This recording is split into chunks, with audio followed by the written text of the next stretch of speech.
Hello folks, what is going on? My name is Blue and welcome to the fourth and final European qualifier for the Tournament of Legends 2. Once again today, 32 teams are going to step up to the plate for their chance and opportunity to qualify for the ToL2 main event happening in just a few weeks. We have quite a few good teams, but before we take a look at those, joining me once again this weekend is going to be my main man Jebro. How you doing today, Jebro?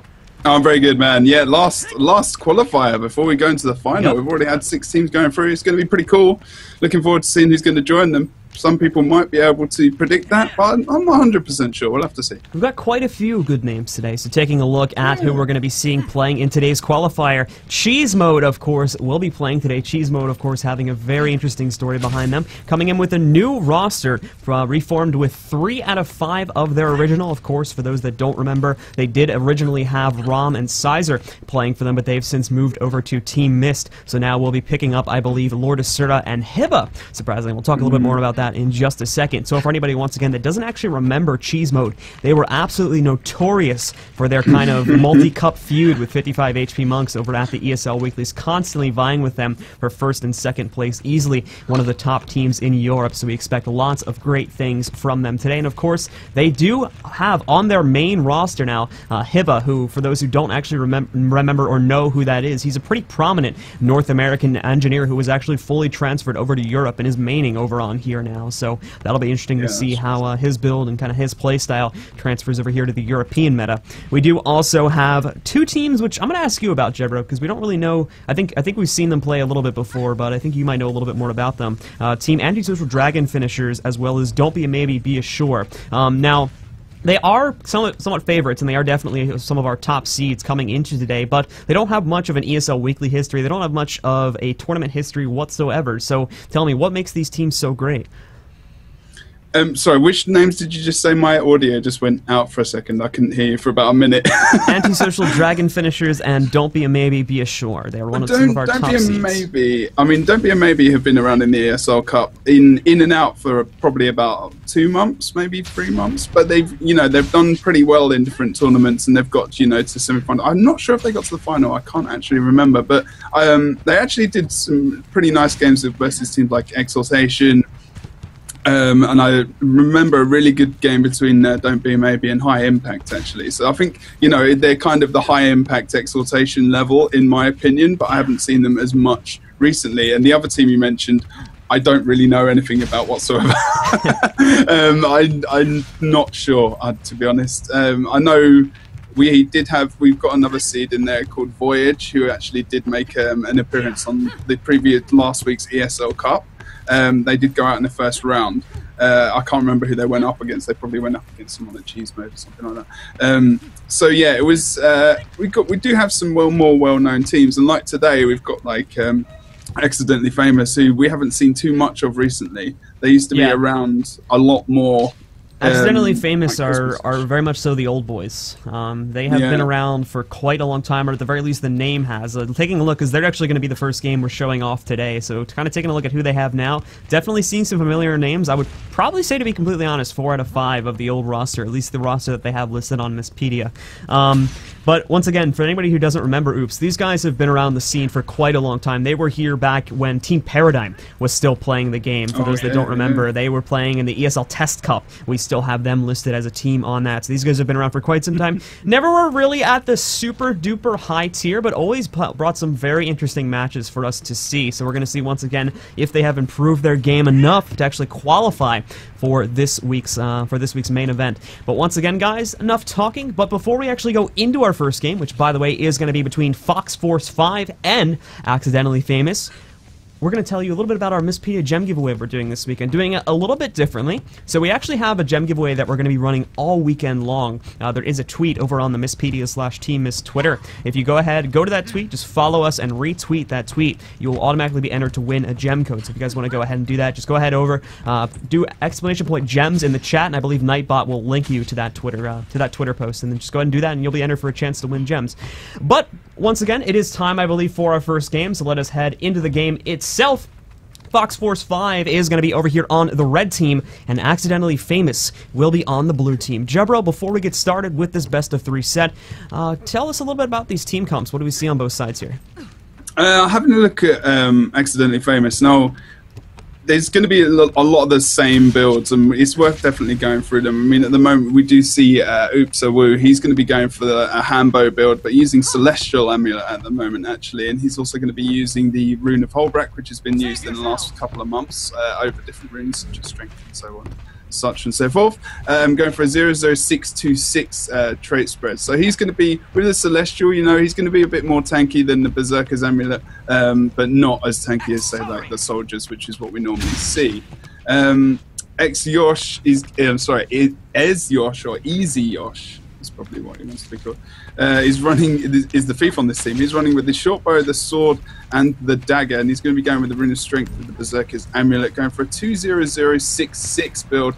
Not as bursty as the other builds, of course, but he is going to be dodging a lot of damage. He's going to be a pain in the butt, but he's going to be building up that might in team fights and whatnot, and over a period, he'll start to do some nice damage as well. Having a look at Oops Venom, sorry, he's going to be playing the Elementalists, and he's going to be using, at the moment, the staff. Oh, it is with the Rune of the Pirates, so he will be using that with the Celestial Amulet. He'll also be going with the trait spread of 00266. He's definitely using staff. He's got that blasting staff trait in the Arcana tree, so he's going to be able to do. I'm just wondering whether or not they might put him. Not sure where they put him exactly, to be honest. Probably mid at the start. You can actually put this build kind of on fire, and it can be quite annoying, but it just depends whether or not you can get there quite fast. Having a look at the next player is going to be Oops Kex. And he's going to be playing the Guardian Bunker build for this team today. He's going to be using the staff with the mace and the offhand focus with the Rune of the Soldier and the Cleric's Amulet, going for the trait 01661, typical Guardian support build that we do see very often, using the altruistic healing and also the pure voice trait.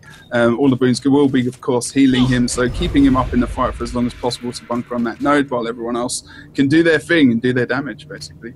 Then going over finally to Oops Track, who's going to be playing the Necromancer. It looks like he's running with a typical condition build with the staff, also with the Scepter, the offhand dagger, and he's going to be going with the Rune of the Traveler to get that extra speed around the map, of course, and also with the Rabbit Amulet. His traits will be 06404, and using the Reaper's Protection, of course, and with the Terror, proper Terramancer's trait spread with the Master of Terror, of course, in this Soul Reaping tree. And it's quite a nice little setup, actually. It's nice to not see two warriors. Interesting to see a Rabbit Amulet choice over on the Necro as well. We don't see that too often. Usually it's always Carrion.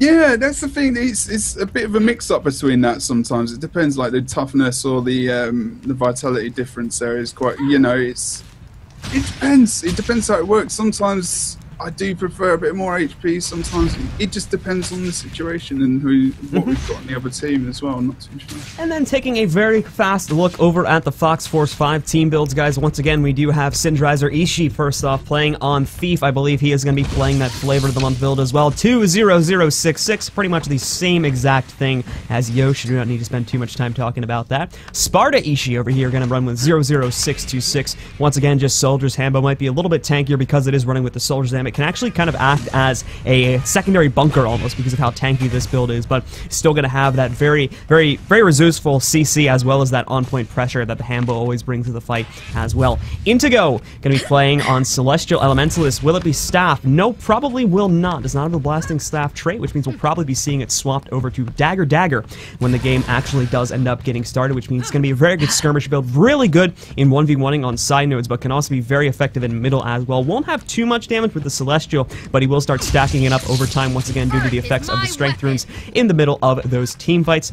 Due to the support he brings with that Celestial Amulet, will also have quite a bit of support to offer in team fight scenarios as well as for himself as well. Fantastics over here playing the Guardian for this team is going to be running with a Cleric Amulet, Rune of the Soldier, and other than that, it looks like a fairly standard bunker build. Once again, here a little bit more selfish as it is running with the Altruistic Healing trait, but that will increase the team's longevity in the mid-fight as he himself will be able to survive for that much longer. Now, last but not least, Kita, the only engineer in this game, going to be running with, I believe, full Condi Engie. Yes, it is 600. 3062 with Rabbit Amulet, Runes of the Balthazar, and Pistol and Shield. Lots of cover Connies, very big spike burst through Connies that comes out through this, so gotta be careful of that. But this build, as far as NG builds go, is gonna be rather squishy, especially when he's running with the triple kits. You're not gonna have a lot of ways to defend and keep himself up and rolling, so he's gonna have to be very careful of himself as well. But with the builds out of the way, guys, I think we are pretty much set and ready to go for game one, so let's get started. Yeah, he's like you said with the kits as well. I mean, he's got the toolkit, but like things like Elixir S are really. It's always. I think that's the only and that and Elixir Gun, the kind of only real other options really in that build. To be honest, he's going to have a crazy amount of utility on this build because of the fact that he's running with the triple kits. The sheer amount of abilities that he'll have access to is going to be rather impressive. It's just that unfortunately, without an Elixir S or R, he's going to not really have a lot of ways to defend himself beyond the gear shield that we could see used over in the toolkit. But anyway, the gates are about to open up, guys. Once again, we are on the standard map rotation to start things off over here. So let's get started. We do need to check real quick. There was a bit of pre-lag. Yeah. So we may have to reset to account for that. But if both of our teams are okay with it, then we can continue on with the game. I think they actually both happen to both teams, so I think it's okay. But the splits are looking quite good at the moment. We do see the Engineer's doing a good thing. He's going around the back at the moment. We didn't see Oops Trek going around from the back either, actually. So that would have been a good option for him to do that, but he's ranging off node. We have got a big, massive team fight going off on mid. Looks like Oops is going to do a cross over towards Antigo, who's currently on the mine, but look, just maybe rethinking that, as maybe he did see the thief, or his other thief, Easy Yosh, actually said that the red thief was on his way to the henge, so bypassing that and going back to mid. And there's just two kind of skirmishes happening at the moment. The Engineer's kind of just spamming his grenades on midpoint at the moment, and then we've got this kind of other skirmish going on the east side of the keep at the moment. Accidentally Famous is going to be a little bit scrambled here at the moment due to the fact that that thief was in the area. He did manage to jump himself into stealth, barely avoiding out of the way of combat, but still managed to kind of split up the Hornet's Nest over here of Accidentally Famous due to the fact that they were unaware of that thief's position. Warrior did have to double back over to home, which left the Keps specifically open a little bit over here towards mid. Trax just looped back around over here, and he's going to be jumping back onto mid, but once again, the lock of the Warrior here did leave Kex open for quite a bit of burst to come on, specifically from Sparta Ishii. Yeah, Ishii's actually, he's doing a really good job at just staying on track, so Track's not able to even get off most of his damage. He has gone into Death Shard now to get a little bit, well, to get some protection up, but it's not for long. He needs to use that heal quickly, and also he does still have that charge left on his utility elite, of course, from his golem, so he's going to be okay for now. And still not popped to that Summon Flesh Room yet either, so he's not. Doesn't look like he feels like he's going to be in any trouble anytime soon, but we'll have to see as he goes back into Death Shroud. We did see Sparta Ishii go down just off node as well, just to note that very quickly. So really, at the moment, Blue should have the advantage in the team fight, but they have lost the henge node. Yeah, and once again, this is going to split them up pretty heavily. This is one of the things that I personally feel could hurt the blue team. Now, they're being very good with the coverage on these points, to be honest. Again, even though they did lose the henge over here, they're very good with quickly getting themselves to reinforce those points and try to get advantage in the fights and take them back fast. Now, the thing is where it could start to hurt them, in my opinion, is the fact that they're bailing off of a mid fight, which they were pretty much, let's say, pretty much had in the bag, to be honest, had they have kept those guys on mid, and they're going to put themselves in a much riskier position over here in middle because of that. They pretty much could have had middle had they have kept the thief as well as the elementals that ended up pushing back to home over there and then just sacrificed the home cap for a few moments. But instead of that, as you can see here in middle, they're really starting to not do so well. Their thief specifically is being trained all over the place here by the red team thief, so the fight's really going to start to turn around, and FFF may have a better opportunity to actually take middle now because of that possible over-reinforcement back over towards the henge. Yeah, they actually got quite lucky as well because the blue warrior, who is Oops Woo, just nipped over towards the mine point. He did get a decap, so they actually pulled off the red team to actually go and take him out. So that was actually kind of a bit lucky that they actually did go for that, because like you said, they kind of disengaged a bit early, which I'm not too sure why. They probably just wanted to get a team wipe on under their belts and just, you know, sit back for a bit, get a bit of a lead, which is you know, more than okay to do. At least they got that decap, but you know, he's dead now. And oh no, oops, Kex is coming in. Kex is coming. We do have a lot of bursts coming on to him though, from the Thief specifically getting that steal up there. Lots of bombs on the ground too, so unfortunately the corpse is going to be a little bit too much from the handle, and he will go down. However, Kex considered going on to the point, but a little bit too late on the hesitation there, and because of that, we are going to see the full cap going off regardless here. Kita should easily be able to keep enough contention on Kex on the point itself here, but look at this, nicely done. Yosh comes in with the snipe onto Cinder or Ishii. Red Team Thief should be able to knock him out over here. Obviously does have that one way to move away there. Intego might come in here too, but once again, lack of damage and/or interrupts is not going to stop Ishii from getting knocked out of there. And once again, now Red Team will be without their Thief as Blue Team presses even closer to getting control of this mine point. Meanwhile, back over here in the middle, we also have Venom getting rather low, which should give FFF control of the keep here in just a few minutes, but at the same time, Awu coming off of his recent death is going to be coming in to reinforce this point, and with Soldier's Handbow, should be able to keep that going for quite a bit of time, as well as getting Venom the breathing room needed on Staff Ellie over here to get those heals off onto himself and get himself back into a better position. They've got to be careful, like, they've got like one tick, so even if they nip off point for a second, they're going to lose that cap, and they need to know that, because they're doing a good job. They're actually, Yosh is here as well. Oh no, they went off node! Oh, that was a big mistake. A little bit of miscommunication error there. That's not good. And also over on the Henge, look at the free cap coming out. They've even been pushed off of that fight they were pulling at mine there too. It looked like it was going to go pretty well there, unfortunately. But again, due to the close proximity of the spawn for FFF, they were able to reinforce it once again there, I believe, and force the members of Oops off the point and really back into a... You can just see here at the moment where, unfortunately, Blue Team is just all over the place. You're scrambling to try and grab some sort of point. Excellent rotations coming out here from FoxForceFive. They're really going to start to rocket ahead now due to what they have done to the Blue Team. Yeah, they're really doing such a good job. Accidentally Famous making some kind of big errors here as well. You know, losing that cap at mid was really big. Was a big issue, really. I mean, just something that they needed to say. Look, someone needs to stay on node. We've got one cap. Like lost. Most of this from what I'm seeing is coming down to the rotations. Personally, I think Blue Team is moving off of fights before they've secured them, and because of that, while they are definitely keeping the newer fights fresh and keeping their guys up and alive in them, it's just that the older fights that have been going on for some time, they're bailing off of those before they have complete security on that, and because that the Red Team is able to take advantages in the smaller skirmishes themselves and then win it through that avenue. Yeah, that's exactly it, pretty much. And they're not finishing. They're starting something else before they've actually finished the thing that they had started before. Essentially, they change up the main strategy a little bit too hastily here. They need to stick to a singular game here and try to go for the long game on team fights. They easily Oops has the better team fight company. Take a look at it. They get a Necro, they've got the Thief for mobility, but then they've got the Warrior as well as everything else here, which can help them out. The Staff Ellie even there. It can help them fight in team fights tremendously. It's just that we're not really seeing them press for those really large team fights, and because of that, it really is hurting them. Yeah, exactly. I mean, in the mid, we might see, hopefully, if they stay here, they could take the point. I mean, it's only 100 points. That's the big question, though. Yeah, I mean, they're probably in a minute. Look, someone's gone down. The issue's gone down. Is someone going to leave from Accidentally Famous? And yes, the Thief is gone. The Thief has already left that Thief is gone, and he's going to push far where he has a disadvantage as well. So. And they're going to have a respawn, you know?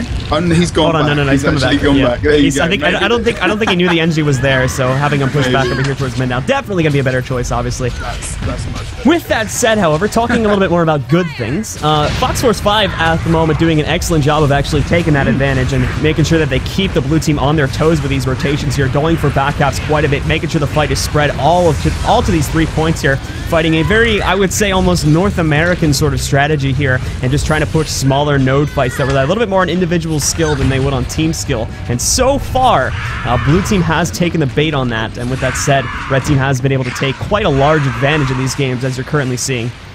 Yeah, and the Awu fight over on the Henge at the moment, Ishii is going to win that, but we do see some coming in. Yosh behind, he's going to be able to take out that Thief easily. He's not going to be able to go for the down, but you know, with the build he's using, with this, he's going to be able to get out of there, and he's going to be okay. You know, he's left the point, he's pulled someone back all the way to Henge to try and res and to try and keep him up in the fight. So there's two guys. Oh, low, saying that.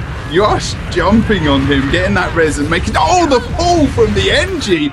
Look at that timing, man. I think epic.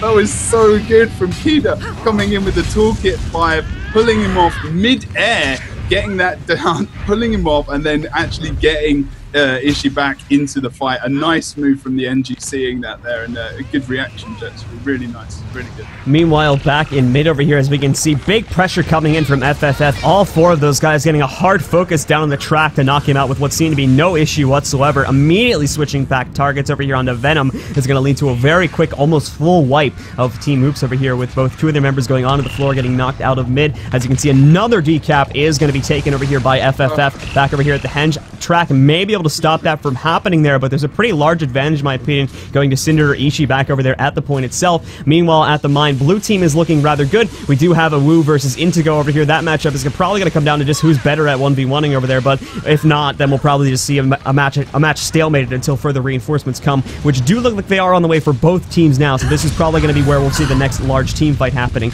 There is another small skirmish happening over here at the Henge, as we do have what appears to be a 2v2 going into the favor of Oops at the moment, with Cinder or Ishii being forced off the point just a few seconds ago. He's doing a very good job, actually. Ishii is always, always going for those decaps and then getting out. He's not overcommitting. He's coming back. He's defending. He's supporting those nodes. He's getting the point decap to a point where, and you notice it, someone from his team is coming in to bunker it for a bit, keep it contested, jumping into another team, trying to help to finish that, getting that node, and then moving on again. He's so mobile around the map. It's unbelievable. Like, he's doing a really, really good job. And I think that, that's thanks to the rest of the team and the communication, because it seems quite solid. And it's a really good performance, to be honest. I mean, they're playing. We talk about this quite a bit, about how the Thief can pretty much make or break your team composition if you do decide to take one of your team. And right now, definitely got to agree with you, Jebro. Cinderer is making the fights here for FFF, constantly keeping the pressure on, constantly forcing blue team members to leave fights to go and retake decapture points, and then just coming in with the ganks as we would expect from a normal SD Thief, doing the job that he needs to do. Excellent play here by Cinder, really making an excellent, giving an excellent advantage over here to FFF at the moment. And the thing is as well is that Yosh is actually playing, he's playing quite well as well, but I think he just in this game between the two matchups at the moment, I just think Ishii is just doing a little bit of a better job, but I don't think that's necessarily Yosh's fault. I think it's just a team rotation thing, I don't think he can leave the fights in the capable hands of the rest of his team at different points, because different people are leaving them and he should be able to leave them, but just a little bit of a communication, and we are going to see the red team pick up the win here. A lot of the time getting a 2-cap really, and with only a contestation on the other node. Blue not really picking up many nodes in that game, to be honest. Yeah, like I said, a lot of it came down to the fact that, in my opinion, we weren't really seeing Oops or Accidentally Famous pushing any team fights at all. That is their big advantage there, and we weren't really seeing them try to pressure that. They tried to play the same game that Red Team was playing, where they split themselves up into smaller nodes and went for that. That was not something that, in my opinion, they should have done. Red Team is much better. They have a lot more guys that are suited for fighting in smaller fights, and just in general, mobility around a map such as that. So that was not something I feel they should have done. I feel they should have put a much more of a focus on defending their home node and mid, possibly having just a stable person sitting near the home fight, or constantly going back to check the home node to make sure that didn't get decapped, and then just focusing on that mid fight and taking an advantage where I felt they had one. Now, going on to our second map over here on Legacy of the Foxfire, I feel they're going to have a much easier time trying to do that, as once again, it's going to be a lot harder to try and get the rotations that we were seeing from the red team due to the way that the points are arranged, and just due to, in general, the map's structure. What do you think about that? Do you think that that is going to give a blue team enough of an advantage to possibly take a comeback here in Game 2, or do you think that we'll see that clean sweep from FFF here with a 2-0 victory? They need to be aware of the red thief. They just need to make sure Ishii isn't going to be completely backcapping them. So whoever's looking at the point, they need to be standing over on that side where I'm kind of clicking now. And they need to be kind of standing there, aware and watching to see, where is Ishii? Is he here? Is he in this fight? Is he in that fight? If he's not there, you need to start moving back towards your back point, because he's going to be starting to go for that, or he's going to be going to one of your nodes where you have left no one there to defend it. Because he's doing it. I don't even know, maybe he decaps, 8 times? Maybe not as many as that, but it felt like it. It didn't feel like Henge was capped hardly at all. He was definitely kind of all over the place, so. Yeah, I mean, he's going to be a big, if they can't counter Ishii, they're not going to be able to win this game. And like you said as well, the team comp that Accidentally Famous have, maybe be a bit more defensive and push here and there, but really the only person who should be leaving to go and decap over a quarry should be Yosh, if at all possible. But the red team had their back cap really, really well covered, so I'm not too sure how how Accidentally Famous are going to come in back into this. As long as they can counter Ishii, like I said, I think they will be able to do a lot better. The real big thing, too, is going to be, in my opinion, the defensive track on this. Track is really going to make or break the mid fight. Again, for anybody who isn't aware, as we close these menus very fast, the midpoint is double the size of any other midpoint on any of the other maps, which means it's extremely easy to elongate a fight with even something as squishy as a thief or something. They can really just skirt around the borders of the point and ensure that it doesn't actually get fully capped. It makes for a very long mid fight that sometimes, to be completely honest, never really ends. Sometimes the mid fight just transfers itself over to the waterfall or the quarry, and they'll keep one or two people that are tanky over there just whacking away at each other in a stalemate. So with that said, Track, however, has the ability through the meltdowns that he's going to have access through Corrupt Boon and things like that, where the Guardians will have quite a bit of boons on them. He's going to have that ability to completely shut down and end that tankiness right there in its tracks, and then cause a big boost in the favor of Oops in that team fight. I think they need to take a big advantage of that, but what are they doing with this split here? Yeah. Oh my god. Necro going far. Now Track isn't fully committed to far just yet, but oh no, Track is going to push into a big trap. It's a trap. Look at this. 3 guys in stealth waiting. Track hasn't committed to this just yet. He can fall back, and no, he's running away now. Look at this. 4 guys throwing for a complete gank onto Yosh. That is going to force him to fall back, but now Track is in the Hornet's Nest here. Wow. He needs to run away. Even has revealed on him here. Red team, if they can catch up, they can take him out right here. Thankfully, he does get enough of a distance to where he is going to be able to run away from this, but Yosh has been completely destroyed here. At the very least, is going to have to wait till he pops off his heal, and as you can see, pretty much all of his cooldowns have been used, so Yosh is out of the fight for the time being. Very unfortunate there for Oops. But they got away for like a bit. They kind of got away. At least, at least they didn't wipe over there, thank God. And Yosh isn't going to give up. He's actually seen Kidder over there. And, I'm not sure about that thief on NG fight is really tough sometimes. If those conditions keep getting applied, he's going to have a lot of trouble. Maybe not in this build, but he'll be, he's not going to go for it for now. And it looks like at the moment he's going to be going on to Ishii, and that's good. It's actually really good that he's done that, because they know that the main focus and the main person on this team who keeps giving them decaps needs to die, and he needs to die pretty quickly. Sorry, it was Ishii. Yeah, that's it. So yeah, it's interesting to see that actually. It was like you said, it's a trap, that classic phrase. And Ishii already going for the decap, but look, we do have someone returning back to the close point. They've covered it, and they've actually reversed it, and Oops Josh has gone for the decap. Good job. That's really, really good. Oops Josh doesn't need to stand there. He can come back, and he's applying a bit of pressure. Maybe he can nip on the NG is going to be a very tough fight for him, though, so it would not be favorable for him to kind of stand that fight, especially when you consider that, again, 2 of these guys from FFF have kind of been peeking over here, deciding if they want to come back to support or not. Just in general, it's better for Yosh to come back, provide some additional support over here to the mid fight, and then try to go for a decap again. Again, keep in mind that on this map, it's extremely hard for anyone except for a thief to sneak past middle over to a far point without being scouted, as there's usually at least one player sitting up here on the tier 3 ledging that is able to kind of scout that attempt out. With that said, thieves have access to stealth. They also have the shadow steps, so they can use the port up and kind of get around these guys watching over here and get those decaps much, much easier. So with that said, Yosh will be supporting middle and trying to keep that going. Unfortunately, however, in my opinion, FFF does have that rather large advantage here in mid fight. Unfortunately, there is not many peels in general coming off here for Oops, and because of that, we have seen crucial players locked down more than once. Specifically, Track was taken out in middle and pretty much stopped all the momentum that we saw Accidentally Famous having over there in the mid fight a few seconds ago, and it's kind of forced them to go into this very passive play where they are just kind of waiting things out. We did see Ishii actually go again over to the waterfall to try and get their decap, but the Elementalist on the blue team, again, look, he's going again! He's going again for the decap, but look at the guys coming back. The problem is, so many like paranoid about that they're all coming off node and someone is dying on mid. So they're slowly, even though it's still like a cap each, they're feeding a couple of kills here and there. They just need one person, like 2 people max, not 3. Don't pull away your whole team just because you're paranoid about one guy. And actually, Ish almost going down there. That was very close. But he's actually going to be okay. He's doing such a good job at the moment. He's on Yosh as well. The Thieves are really focusing hard on each other. It's good that they're actually aware of each other. Look, Yosh is still on him. That's absolutely awesome. That's much better from Accidentally Famous, actually. This is different. This is good. This is a big improvement. But look at Red. They're starting to push out of the node now. It looks like they're going to do a little bit of a concerted push over towards the waterfall. We do see, I can't even say his name, Spada, with Ishii as well. Uh-oh, Cinder. Almost. Ooh.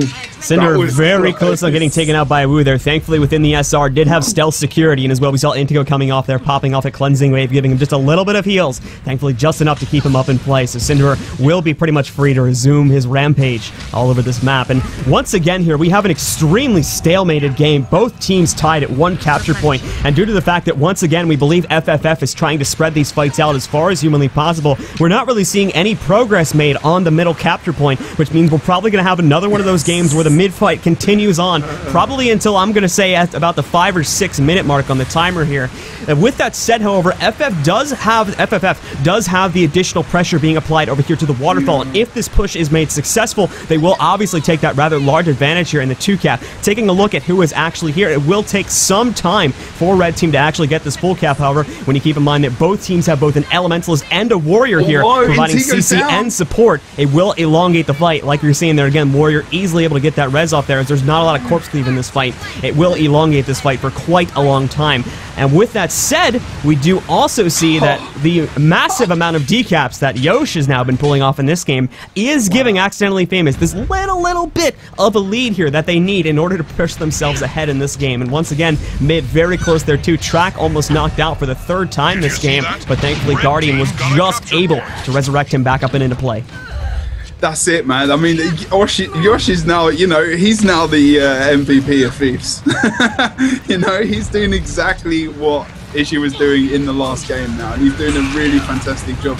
Seriously good. And the problem was, because Red were pushing that far node, they needed to really do it with, you know, they needed to end it fast, because, you know, Yosh has got even more opportunity to just go and cap decap Quarry. So, you know, they're getting spits and spurts. They're getting 5-10 points here. They're getting the odd kill sometimes. You know, Sparta, Ishii just gone down the Warrior on the red team. He is dead in between the waterfall and Yosh, though. Yosh taking a bit of a risk here. Sorry to interrupt. Yosh taking a bit of a risk here, diving in. Thankfully, did have a shadow return, though, so was able to get, or rather, did have a second ability on Infiltrator Strike there. So was able to return away from that. But still, you can tell, Oops is getting a bit impatient now, and this is where things get interesting, because they're tired of having this point decap. They've got this small lead, but they want it to be larger. They want to pressure it, get this bigger gap on their opponents, and take it to a game 3. So with that said, we are seeing Yosh play a lot more aggressively this time around. He will have to be extremely careful of that, however, making sure that he doesn't go too aggressive, because obviously, again, extending into that enemy territory, taking that damage. If he falls into the downstate, he's going to be much worse off to his team than he was just kind of hanging back here and passively supporting the mid-fight. The thing is, he's not even able to leave the mid to go into that direction of the quarry. He needs to go all the way around. We're probably going to see him go all the way around again, to be completely honest. It looks like he's done. But the red team are doing a good job. That's a good job from them. You know, they had 2 people on him. He's still staying there. He needs to try and maybe get some stealth, maybe try and go from the outside. But maybe they just think, you know what, we're still 25 points ahead, and they've been 10 points ahead most of the game. Like half the game, they've been 10 points ahead. Now it's 20, and they're getting the kills. Although jumping into that mid fighter with all that cleave coming in, especially from the engineer, grenading, free casting at the top, he's gone down to cleave, and there's a lot of trouble there. We do see the red cleave a little bit under pressure, but he's okay. And now potentially he's going to go for that decap. But we do see Venom and Track at the top there. Blue team as well, however. Keep in mind that Yosh will get a complete reset on his positioning here. So Kita, again, hopefully that we see FFF calling timers properly, but if they're not, keep in mind that Yosh will get a free reset here and can easily sneak over to that far point and score another decap, which is looking like to be an extremely likely scenario, as we do not see anyone, we do not see Kita falling back. Track as well there, for those that did miss it, did end up getting knocked into the downstate. Red team has been pressuring up here on the tier 3 ledging for some time, and with Track once again being knocked out, and with them having a lot more security in the mid fight, we are actually going to see Red team making another attempt to push into the waterfall, although it's not going too good at the moment, with Syndra being knocked out, Yosh and Venom both defending the point. Intego is going to rush back over here to middle and try to rejoin that fight. I love how the engineer's just, you know, he's throwing his grenades, but I'm just having a look at where he's actually throwing them. He's putting poison on the, obviously there is a range issue as well, but he's putting the poison just over half the point, which is in a perfect line almost, so that they just cannot cross it sometimes. And then, you know, to that point where he can come down, he can just pop the res up, he jumps back up like he just did to pop more grenades, but Yosh has just jumped onto the back end of him, and he's actually following him over to Quarry, and it might get the decap mark. Don't think so. Yes, he did. Nice. Again, you know, that 20-point lead. Going back to mid, look at this. There's some big trouble for the red team over here. Intego about to get knocked out. We also saw their two Fantastics took so much damage in the process of trying to res up. Intego, he's going to go into the downstate. This could be the turning point, to be completely honest, over here. Fantastic, I think, makes a mistake there. Pops off Wave of Blight from within SR. Going to cause his own death. Bunker Guardian for the red team. FFF now knocked out of middle. This is going to be the snowball potential. They've still got Sarda here. Sarda's the tankiest player, but if they can knock him out, now is the time. Blue team, bunker down, kill it. Screw your home point. Just kill this guy and take middle. Get that 2-cap. You can always get back home, and let's do it. Yeah. And now, like you signaled, we do see Ishii currently going over towards the gate of the blue team to potentially go for a Lord Rush. Oh, so close on the mid cap. Look, Intego just managed to get on there. A little bit too slow on that kill there on the Sparta Ishii. So now they're going to get Intego and Fantastics. And again, to talk about this combination a little bit here, you've got the DD Ellie. The DD Ellie can provide that little bit of extra pressure to keep people off of Fantastics. Fantastic, obviously, on Bunker Guardian, having that huge amount of support that he can bring. But Intego as well is capable, if Fantastics is lacking cooldowns or something like that, is able to come in there and also provide a little bit of it through the abilities of his Axe and Water team. And so unfortunately, that is going to give FFF quite a bit of extra security in elongation time over here on middle, because of the fact that they have that extra support now in play. It's pretty. I'm just watching Track actually, just coming back from the midpoint. He got into a lot of trouble, and you know what? Venom came over, said, "I'm going to help you out," and a couple of the other guys, you know, I'm just going to make sure that this thief can't burst you down. He can't stay on your back. Here comes the Lord attempt from FFF, though. Look, FFF rushing in. Double FGS is coming into play here. Intego's pressured in. You've also got the thief coming in. Intego is not in stealth, or Intego not in stealth here, so Keps is going to catch on to it. Those guys are now falling behind here. Oh, they've got to stop this.